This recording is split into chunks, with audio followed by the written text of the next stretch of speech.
Normal people will only give you normal results. Louis Simmons. DC Tribe, Josh Thomas. If you haven't already, check out thedozone.com for productivity tips, accountability, and, just a really big group of amazing people looking to get more stuff done. Once again, that's thedozone.com. Today's guest, you're in for a special treat, Jory Mack. Jory can speak Braille, tie his shoes with his feet, he can clap with one hand, and he can touch the paintings in the museums. And on top of that, he's a hell of a business guy, and he knows how to get things done. Jory, say what's up to the DZ tribe and tell us one thing that you believe is the key to getting stuff done that most people wouldn't think of. What's up, DC Tribe? Let's see. Well, there's actually a lot, in my personal opinion, but one thing that I would say that's very important that most people don't do. It's not something that's necessarily that you wouldn't think of necessarily, but it's something that most people don't do. Is when you have something that is that you run into in a day-to-day time, when somebody says, hey, you need to get this done, or hey, can you check this out, or whatever it is just to write it down before you even start to do it. And one of the reasons why is because there's so many distractions in a day-to-day life. I feel like we tend to actually struggle with actually being on task and focused on what we were doing. And then what happens is we actually lose out on what we're doing at that moment, right? So like, let's say somebody says this, and all of a sudden I get some urgent thing that comes up, and so I get distracted, and I go on to this next thing. Now what happens is I've lost track of that other thing that I was doing, and because I didn't write it down, that may possibly never get done. And that's something that for me, that's been really helpful, is to just write it down before even doing it, because then at that point you can actually go back to it later. And I have this task list. I've got a lot of different stuff that I've got going on. I've got a task list. I've got a Trello board. I've got a calendar. I take all those things and I structure everything to be to where it makes it easier for me to manage a lot of different things at the same time, right? And then the big challenge with entrepreneurs is we always have ideas. We're always looking for inspiration. We're always listening to that one guy talk. Oh man, he said something really good. I got to put that in place. Or we read this book. Oh, I got to try that. Or we see somebody else. Oh man, I saw this Facebook ad the other day, and I really got to check out that technology or that software or whatever. And if we don't write it down, it's just a fleeting thought. And if we allow ourselves to be sucked into that moment, well, then shit, we don't get anything done. Yeah. 100%. And so sometimes it's as simple as, like, one of the things, just to prove your point, on my phone, I have several notes. I'm using an iPhone. So I open up the Notes app.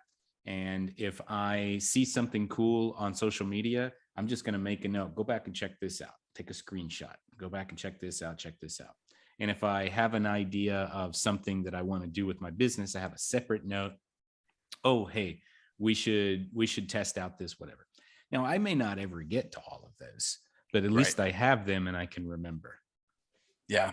The other thing is also focusing on the big things, because a lot of times the big things actually take care of the little things. So one thing that, like, for example, right, I've noticed that if you focus on the stuff that's important versus the stuff that's urgent, you actually get more done. Because if, for example, like, let's say you have the phone ringing, right? The phone's constantly ringing. So you got to answer the phone. Sometimes it's a scam call. Sometimes it's a lot of stuff that's not important, right? A lot of stuff that's no big deal. So if that phone's constantly ringing, and then you're constantly getting sucked into stuff that might not be important, when you could really hire somebody to take care of the phones, right? And so now you've taken the time to stop, hire somebody, let's get those phones taken care of. And now what I've done is I've now opened up myself to a whole new realm of stuff I can do because I took care of that important thing first instead of dealing with all the urgent Instead of stuff. dealing with it. Yeah. Does that make sense? I have an entire solo episode dedicated to not answering your phone. Yeah. For that very reason, but you put it very eloquently. Focus on what's important, not just what's urgent. Correct. And I think if you adopt that philosophy, it starts to make sense. And tell me, as a guy that runs multiple businesses, I mean, you gave me your little bio there about clapping with one hand or whatever. But I think you're I think you missed the point of the assignment, Jory. But guys, for those of you who do not know Jory is a very successful guy who's running multiple successful businesses. And it's just kind of along this thread, this vein that you opened up about focusing on what's important and not what's urgent. What are some of your methods and strategies? First of all, let's back up. What is it that you do? And what are some of the different things that you do? And then fill us in with how do you handle and manage all of these different things? Great. Okay. So, I started with kiosks, and I kind of told you about that, kiosks in the malls. And then it went into a phone repair shop. And then we went into, I have a couple other businesses, but the main thing was the kiosks. I was putting them in different malls, different places around the US and all that stuff. And then COVID hit and just boom, hit me really hard and took out all the malls. And so that I realized that was my Achilles heel. And so what I did was I started a solar company out of that. And then basically when I started the solar company, then I did that to bring all my employees over to be able to work because they relied on me for money for rent and for everything, right? Food, all that stuff. So I wanted them to have an ability to survive and to have a house to be in and all that stuff. So I didn't want them to go homeless. And so I was paying their bills for a while and then realized, hey, we got to get this thing, we got to get something going here soon. So what I did was I started the solar company, and then the malls opened back up. So they went back. Right now, I will tell you, it started out a little bit overwhelming. But one thing that I've realized, actually, you know what? I will tell you, one of the biggest keys to success with time management is remaining calm and not reacting to the things that happen, because so many people spend so much time worrying instead of actually doing. And I've realized that is one of, in my personal opinion, if you can remain calm, you can always get that next step done. You can always get whatever you need done. But people get so worried, and then they stop what they're doing and just sit there and worry, right? And that's just what they do. They'll just sit there and worry, and they get nothing done, right? I gotta block out. I'm sorry, I can't get anything done. I gotta block out the next 2 hours to just stress out about it. Okay? Yeah, that's it. But they don't intentionally think that, right? So they're not sitting there like, you know what? Hold on one sec. Let me just. I need to worry 1 second. Yeah. So can you just chill out for a second? I need to worry. Can we push this meeting back to 7 because I really gotta get. I really gotta get my stressed. Worrying in. I really gotta get stressed here. Okay. Yeah. But that's what happens.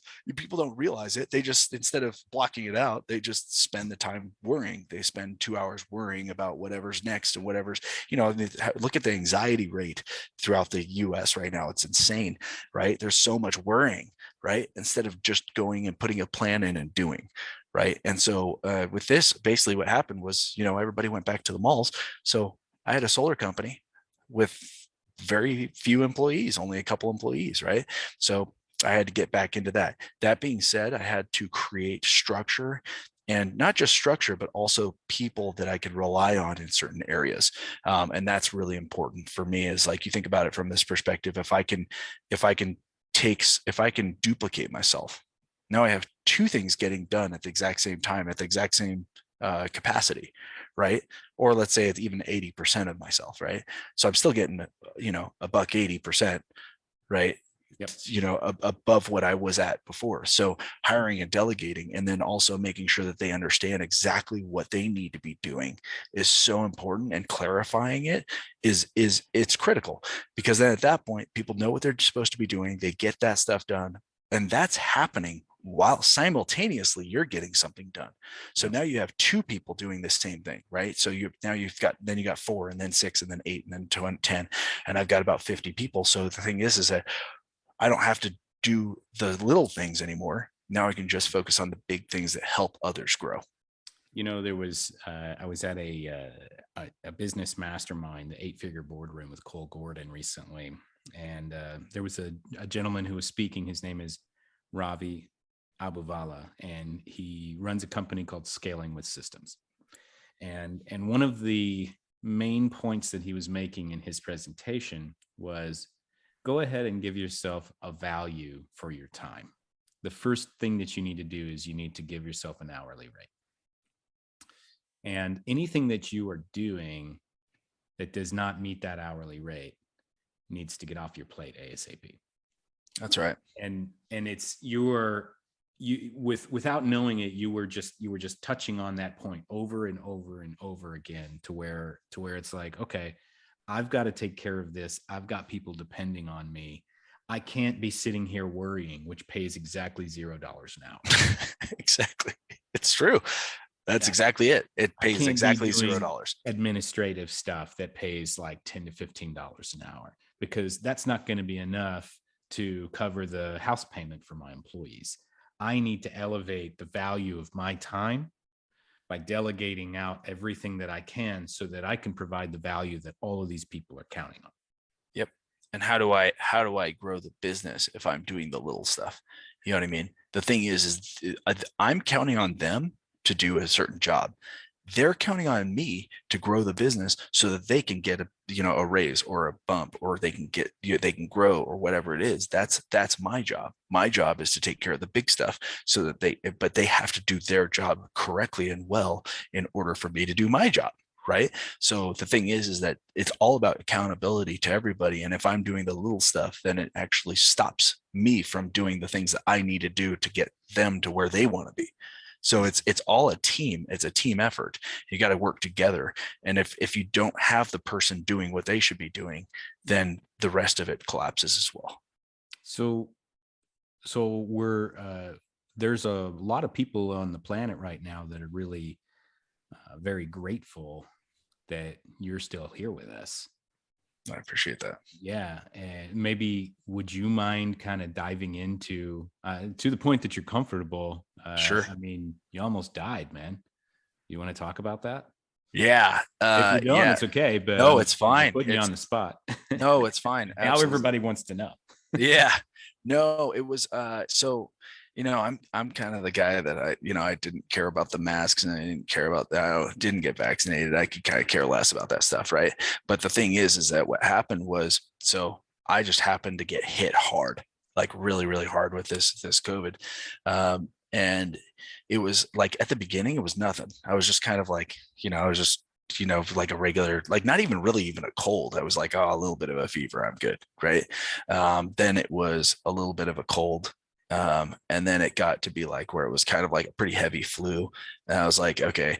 And then about 10, 15 days in, it just hit me so incredibly hard. It was to the point where I couldn't get up to go to the bathroom, like without like coming back, like I had ran a marathon. I had a gallbladder attack that was just it just hurt so bad for like 2 days. Then I had a blood clot in my what is it called, in my calf. I was coughing blood, like to the point where I was like a lot of blood, not just like a little tiny, like, like, oh, is that blood? Like it was like a lot. It was definitely blood. It was like the trash can was like, yeah, it was like, looked like a murder scene. It was brutal. And I was, and I remember I actually was I was just sitting there. I mean, I can't tell you how much I prayed during that thing too, but I will tell you, at that point, I really got to a point where I was like, I don't know if I want to keep going through this pain. it was so much pain. I remember I was getting close to that. Like, you know, I knew I was going to cough, and I was just like, I really don't want to cough. Like, like, you know what I mean? Like I know I have to get this stuff out of my lungs, but it hurts so bad. And so it was just this, like this, you know, issue I kept running into. And then I'll tell you, it was brutal. I lost like 30 pounds. You saw me, you know, I was in really, really, really rough shape. I didn't sleep for 3 days. One of the times I didn't eat for 3 days, except for like one bite of soup, like one, you know, and it was brutal. I mean, it was one of the most physically painful things I've ever gone through. And also, I don't know if I was necessarily like fear. I wasn't like scared, but I was, because I just kind of was like, well, if this is it, it's it. You know what I mean? I just, at this point, it was more of like, there was just so much pain, and to the point where I actually kind of wanted to give up at one point. Man, It was crazy. I, I can't imagine that. I kind of can, but certainly anybody who's been through, horrible physical or emotional pain. But was there any moment during that time, or did it come afterwards, that you started thinking about all of the people that were counting on you? Did that happen then, or were you just like, man, I'm just trying not to cough? Because I know there was some moment where you just kind of realized, man, there's a lot of people out there that are going to be worse if I'm not here. Yeah, I would say that it was more of, I would say it was more of a afterwards. And I wouldn't say it was necessarily like that. It was more like I got so much more grateful for everybody else, if that makes sense. Okay. So, And there's definitely a line of distinction between people are going to suffer without me and I'm grateful for all of these people. Those are two totally different things. And so yeah, talk to me a little bit about that perspective that you did have. you mean for Just the first perspective? just the gratefulness. Yeah. Well, first of all, when I was when I didn't sleep for 3 days, Sam, my wife, actually, she didn't sleep either. She was actually staying up with me during that time, which I for 3 days, like I was hallucinating. I was like, I thought that everything was like a video game. I like got up to go to the bathroom, and it was like I accomplished this mission. And like when I got like Your power bar is filling back up. yeah, like, yeah, I got some points, right? I got points for doing that. And then I get back to the couch and I like grab the blanket, but that costed points, right? Oh, So right. like that was, Wah. yeah, well, yeah, like wah wah, right? But like, you know, it's funny to laugh about now, but back then that was like legit in my mind. I thought that there was like a legit thing. And I remember sitting there talking to Sam, and I was like, I lost complete, you know, train of thought in certain conversations I'd have with her, and I just didn't even know what I was talking about. And then there was times that, like, there was one time I woke up and just stared at her. She's like, "What are you doing?" It's like, I just didn't understand. Like, I was so out of it. I was so screwed up. And yeah, it was wild. But I'll tell you, I was so grateful for her, but I was just grateful for the fact that, like, every day you really get to wake up and have this life, and you take it for granted. You really don't realize how much we really take our life for granted. Like the fact that we actually have this ability to get up, and the fact that you can actually do this where a lot of people can't, right? You can just, you know, you can move your hand. I know that's so like silly, but it's so serious. It's like, if you think about it from this perspective, you break it down to little things that you can be grateful for. The fact that you just took a breath, the fact that you just move your hand, the fact that you can like move your, you know, you can speak, the fact you can hear, you know, you can see, like we're talking right now. That is such a crazy thing, you know, that, and if you really break all those things down to what you can be grateful for, I'll tell you, the other stuff doesn't matter. The little stupid stuff that your wife left the pillows, you know, in the wrong spot, that doesn't matter anymore. You know what I mean? That stuff doesn't matter. It's like, it's like that stuff's stupid. And you start to realize, and I'll tell you with my story, I don't know if you know a whole lot about it, but the whole thing is, for me, like, I've been through some of the worst stuff ever. And then you realize, you go, everything that you get frustrated about in the day-to-day life, is so dumb. You know what I mean? It really is. It's Yeah. so dumb. And to get frustrated about the fact that, I mean, even gas prices, yeah, it sucks, right? But guess what? Even if you're homeless in America, you're better off than if you're in Africa starving and looking for water, Mhm. right? Like you're better off that way. So like the thing is look at the good you have. Stop looking at the bad, because it's very easy to look at the bad. You can be in a $3 million home going, wow, I hate how I have to have three different wireless routers for this area and this area, Yeah. right? Right. You know what I mean? Yeah. Like you can complain Pool about that maintenance too. is expensive. Yeah. Yeah. Oh man, I got to pay for all this, this Well, electricity, just along those lines, and for those of you who are listening, if you want to listen to a past episode, it's about death, and the question that I pose in that episode is, where are you in your life if the next breath that you take is your last? Because you really have no idea if it is or not.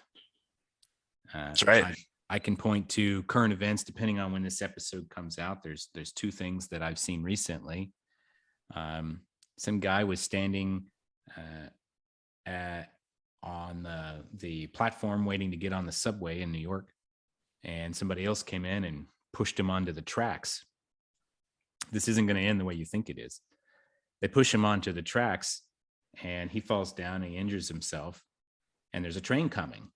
This is real. This just happened. And so somebody else sees this, and they look, and the first thing that they think is they snap into action, like, oh no, this man is in danger. Nobody's doing anything.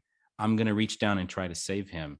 And that good Samaritan, that person that reached down and tried to save that person, reached down, got hit by a train and died. Wow. They took their last breath thinking about someone else, not thinking for a minute, not thinking for 1 second, this is going to be my last breath. Just thinking, I got to help that guy because it's going to be his last breath. Right. And that guy that got knocked onto the track survived. That's the difficult part about it. But the one who was reaching down, under no circumstances was he thinking, this is going to be my last breath. And then it was. Right. And I'll give you one more. I try to stay out of the news because it's just all gloom and doom. But there was a mass shooting in Sacramento recently. I think at least 6 people died, 12 or more people were injured at this point. And a lot of them were just people that were walking out of the bar because it was closing time. And somebody drove by and sprayed a crowd with bullets. And people died because of that. Yep. People that had just finished having a good time. They were out with their friends and they were high-fiving, laughing, joking, probably a little drunk.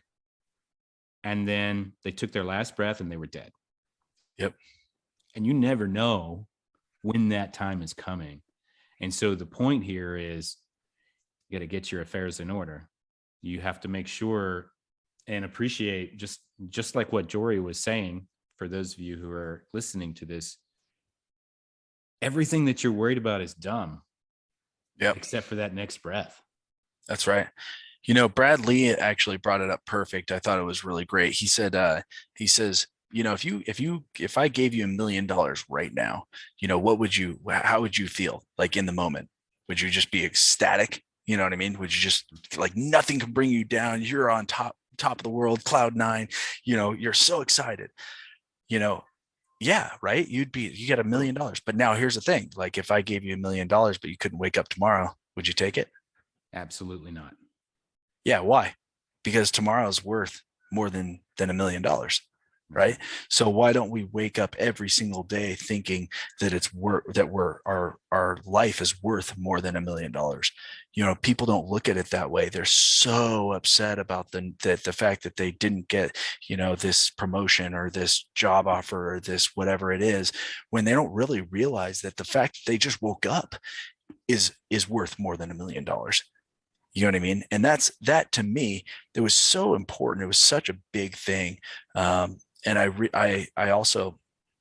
actually talking to Greg Michaelman. He was on a flight just recently, and one of the what is it called, the Apex private, plane flights, basically. And what he said was, he said, you know, I was in this, I was in this room, and one of the speakers says that that take your average death age, right? Like, what's your average, age, like, 82 for 72, men, right? 75. Yeah, right. 82 for men, whatever, or just 78 for men, 82 for women, right? Now subtract your age. Now multiply it by 365, so you have how many days you have. Now you take that, and then you also multiply it by 0.67. So because you're sleeping Because you're 8 hours sleeping a day, third of the right? day. Yeah. Third of the day. So the thing is that, and then you realize that you only have 10,000, 9,000, 8,000, days left of life and of waking days to live. When you realize that, you start to realize that you're this what is it called, this urgency that you haven't had, needs to kick it in gear, right? You need to realize that you want to do so much more with your life, and stop screwing around and just wasting it. Because that's what people do. They sit down, they watch TV, play video games, they do all this stuff, and then they're like, wait, I'm not saying that video games or TV every once in a while is is like some bad thing either. You know what I mean? Every once in a while you want to strategically rest, but don't waste your whole day doing it. You know what I mean? Don't sit down and binge watch something. You know what I mean? You want to watch it? Fine, great. Spread it out. Do what you need to do, but don't like make it so it's like a real strategic planned thing. Don't waste your day on Facebook. I spend a decent amount on Facebook. You know what I mean? Because I have to do it for business. That being said, don't waste your day on it. Does that make sense? And you're strategically doing it, not just even strategic rest. You want to rest, good, that's good for you. A lot of people are like, grind harder, work harder, things like that. You don't always want to do that. You want to rest too, but strategically do it. Don't just sit there and get lazy, because that's what causes problems, right? Is if when you're not strategically doing whatever you need to be doing, that's when you have problems. When you're not intentional about what you're doing, then you have issues. Well, I think this is a really good time for us to kind of segue into our do zone diagnostic. So, since you didn't die, we're going to go ahead and just like crack your skull open. All right. Congratulations. Sounds good. You survived. Now we're going to operate and do brain surgery. All right, let's hear it. So just rapid fire. First thing that comes to mind. Number one, Jory, what's one thing you do that keeps you focused on your goals? What's one thing I do that keeps me focused on my goals? Well, I will tell you that G Code app helps a lot. I will tell you recently, G Code, by the way, is an app developed by Ryan Stewman, who runs a group called Apex, for those of you that aren't familiar. And it's an accountability app that helps you track what you're doing every day in gratitude. Yeah. The other thing is also I've realized I've started putting stuff into like I said, into task lists and Trello boards and my my calendar. And what I've realized is that if I go through it every day and I plan out the things that I can delegate, the things that I can get done, that I need to get done myself, and the things that are actually really going to forward myself. But I plan the first 15 minutes of every day. And that helps me a lot on focusing on what I need to do. But I will tell you, I also have a group that I started with Greg Michaelman and Peter or Pedro Meneses and Kayla and now Drew Harrigan's in it too. And we meet every week and we talk about the things that we're doing, and not just like goals. We were actually doing kind of like what's your goal? What's your goal? What's your weekly goal, right? That type of thing. And we're actually looking at it from a completely different perspective now. Now it's what is your big goals? Who are the big fish that you're going after? Right? Who are the people that you're trying to, what are you really trying to do? Not just what are you trying to keep yourself busy with? And it's really helped us look towards the big goals and not just the little stuff that's on a day-to-day on your plate. Yeah. Well, just like what we talked about at the beginning. important versus urgent, right? That's right. And how do you get back on track, Jory, when you inevitably lose that focus? Well, like I said, Greg Michaelman came back, gave me that urgency, thinking about what do you really want to do with your life? Do you just want to have, this business stagnant, do you want to just be plateaued? Or do you want to make something bigger? And for me, I really want to make an impact in this life, an impact on, in the business world. And, I'd like to be able to do, good deeds for other people that cost money. You know what I mean? There's a lot of stuff that you could do that is expensive. I live on a pretty, modest budget. I'm not, I don't really buy big, massive, cool things and stuff like that very often. I just kind of, I have a small house, I don't really worry about that stuff, but I want to make a big impact. And so I know that my next step is the big stuff. I need to focus on that stuff. And if I can focus on the big stuff first, then a lot of that little stuff kind of falls into line. And so it was really came down to that urgency when he really put that urgency back in me of like, hey, your clock's ticking. And that's what my tagline is also going to be at the bottom of my post from now on. Your clock is ticking. Because quite frankly, it is every single day. And that's what's going to remind me too, is your clock is ticking. And if you're not doing it now, and you're procrastinating, then you're waiting on big things that you could be accomplishing. You know what I mean? You could be accomplishing right this second. That's a great tagline for the Do Zone, by the way. So we might have to work out a deal. I don't know, man. I hashtag trademark, patent trademark. So you've already kind of touched on this a little bit, Jory, but who is your support group and how do they keep you accountable?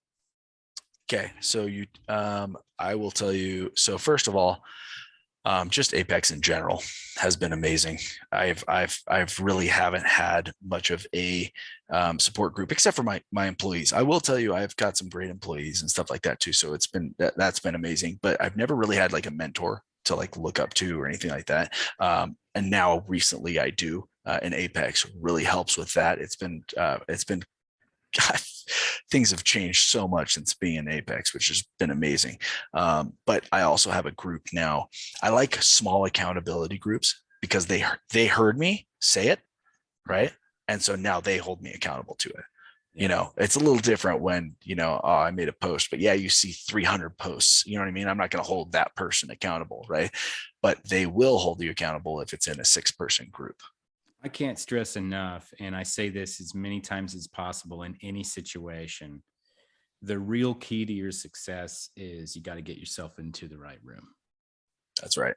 I've seen very few people go out there as a lone wolf and create massive success by themselves with no help, especially accountability and modeling. Yep. And modeling comes from, all of the things that I've learned about business.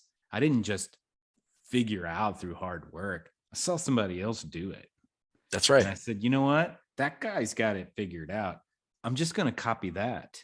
And then here's I'll the thing. put my own spin on it. That's right. Everything. Here's the other thing. You think about it from this perspective, following a recipe is like the easiest way to become successful. You look at it from this perspective. Look at a cupcake, right? Who was the first person to make a cupcake? It probably took thousands of years to make the first cupcake because you had to figure out the primordial and the bread and the frosting and there's so much stuff. Yeah, there's so much stuff you had to do to get the first cupcake. But guess how long it took to make the second cupcake? 30 minutes. Less time, 30 minutes. Yeah, 30 minutes to make the second one. I tell you, I've impressed so many girls in my life. They're like, oh my God, you can cook. Oh, that's so cute. You're like, oh, I just recipe. Actually, I can just read. That's right. Yeah, exactly. All I did was I learned that when I was Instagram and whatever it is. Oh, this one looks cool. Yeah.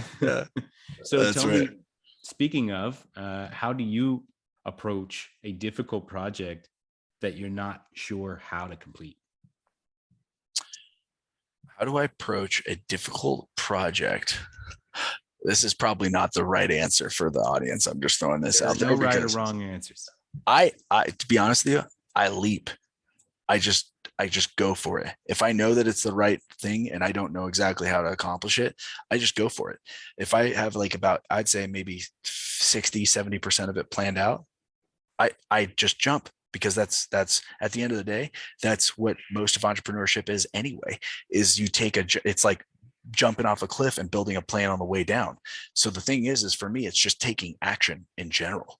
I take it and then I learn along the way. Oh yeah, I need this. Okay, now let's fix that with either A, I can hire somebody to help take care of that.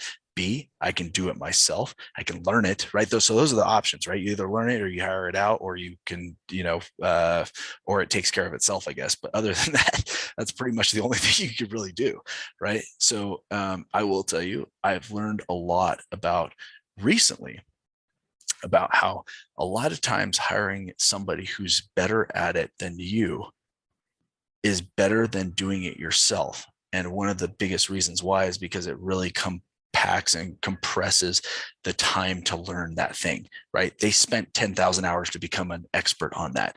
So it's better to pay that person to get that done than to do it yourself, because it takes you 10,000 hours to do that. What's worth more, $5,000 or 10,000 hours? Yeah. Right. So you can actually compress that time of being successful by just hiring the right people to do the right job. And if you can outsource it to somebody who knows what they're doing. Yep. There's a great book called Who Not How by Dan Sullivan. It talks about that exact topic. And it also falls in line with some of the things you were saying earlier. Well, it's not a good use of my time to learn this.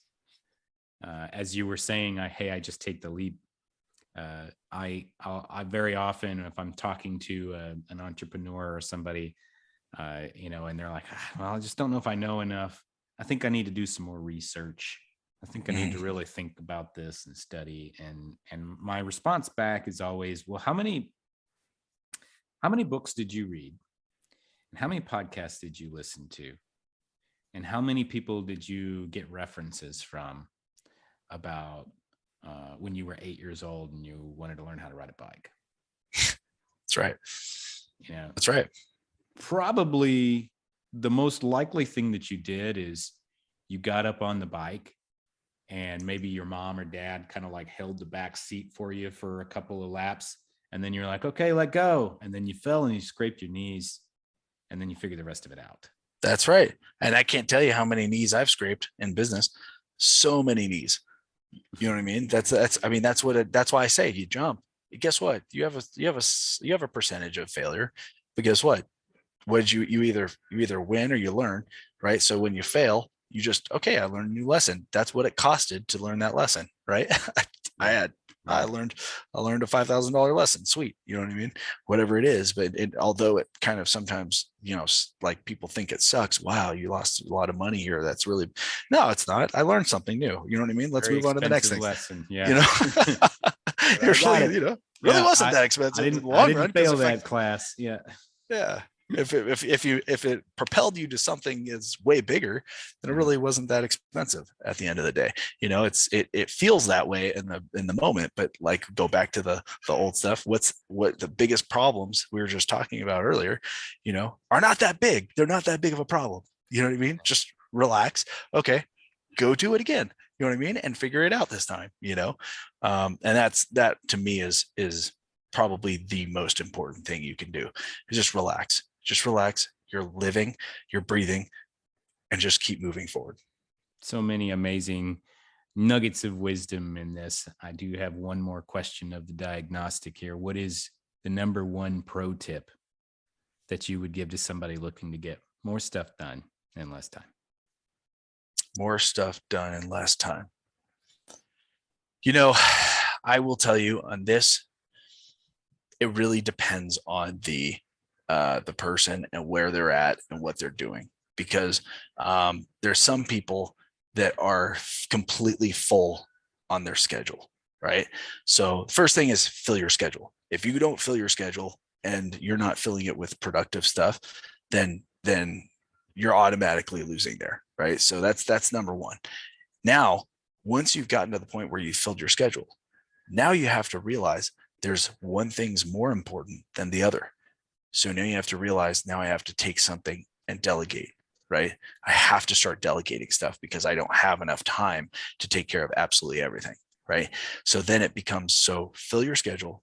If you can't, if it's already full, then start delegating, start hiring, I would say, and then just organization and planning.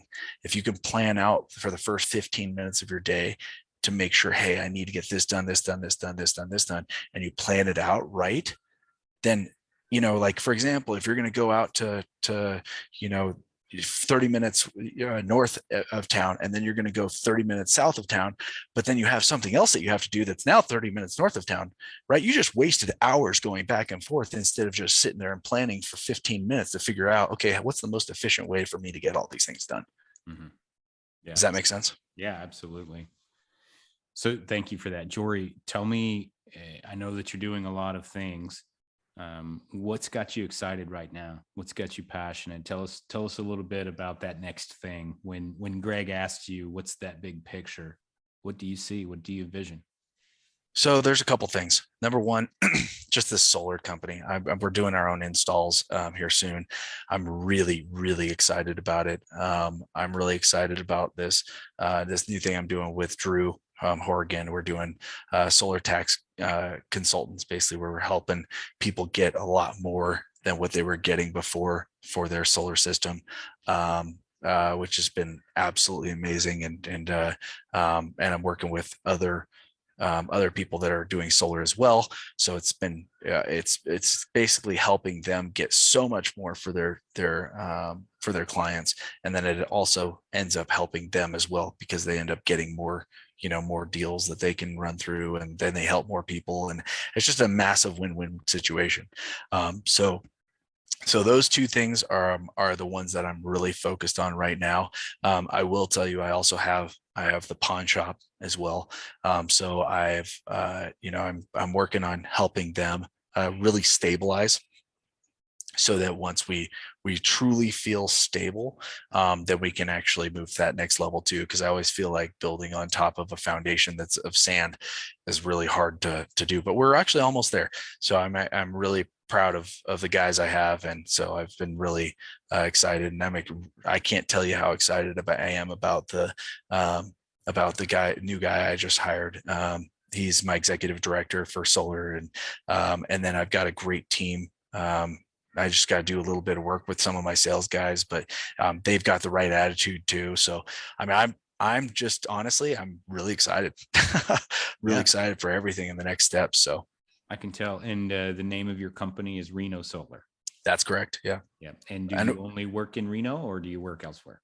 Right now we're going to do a little bit in California as well. But I will tell you, eventually we are going to branch out. So it's not going to just be Reno Solar. It's going to be another company, another name as well. But right now we're really focused in Reno. So.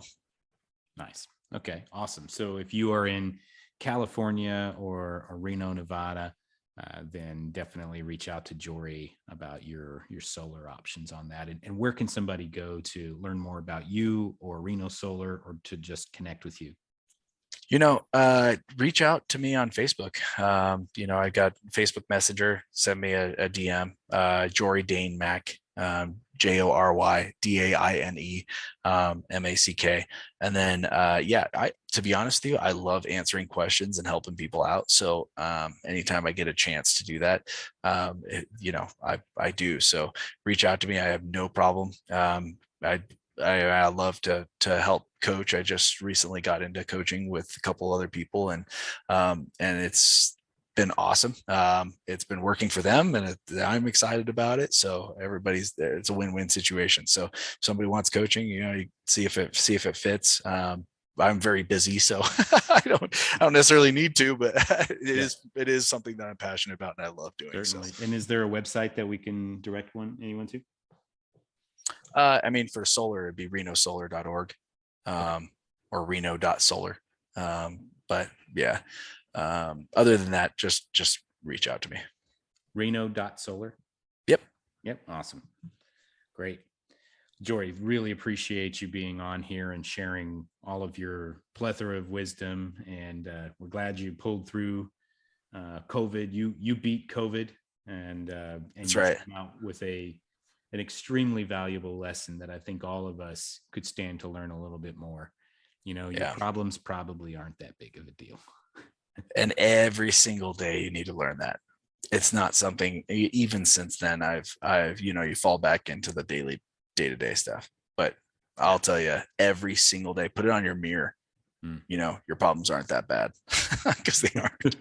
And then just take a picture of Jory right next Yeah, to it. that's right. Yeah. Look, you could be That's this right. guy. And snap and send me a picture of that when you do, because that Yeah, just right. makes me laugh. Hashtag Hashtag. Mac life. That's right. Man, cool. Your problems aren't that bad. That's right. Excellent. Jory Dane Mack, thank you again Yeah. for joining us and sharing some wisdom.